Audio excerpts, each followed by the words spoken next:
তো আপনি ওশিয়া হার্বালসের নিম পিওর ফেস ওয়াশ দিয়ে ক্লিন করবেন, টিটি টোনারটা টোনিং করে, সানস্ক্রিনটা ওশিয়া হার্বালসের SPF 60 এই সানস্ক্রিনটা আপনি ইউজ করবেন।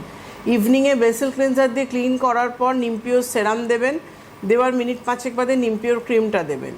রাত্রিবেলা আবার নিম পিওর ফেস ওয়াশ দিয়ে ক্লিন করে নিয়ে টিটি টোনারটা টোনিং করে নিম পিওর ক্রিমটা রিঅ্যাপ্লাই করুন।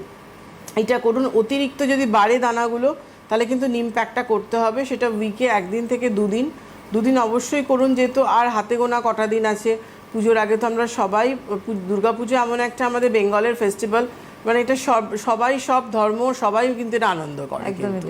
তো সেই ক্ষেত্রে কিন্তু আপনি নিম প্যাকটা কিন্তু উইকে 2 দিন করে করতে পারেন। 10 মিনিট রেখে হালকা হাতে রাব করে ধুয়ে ফেলে নিম পিওর সেরাম, নিম পিওর ক্রিম দিন। যেভাবে আমি বললাম এটা করুন। যদি এমনি কোনো রকম সিডস ধরনের শক্ত শক্ত না হয়, কারণ যেগুলো সিডস হয়ে যায় না ওগুলো চট করে যেতে চায় না, নরম যেহেতু নরম বললো, তো সেক্ষেত্রে আশা করছি উইদিন 7 ডেজের মধ্যে আপনার ঠিক হয়ে যাবে। আমাকে একবার জানাবেন অবশ্যই।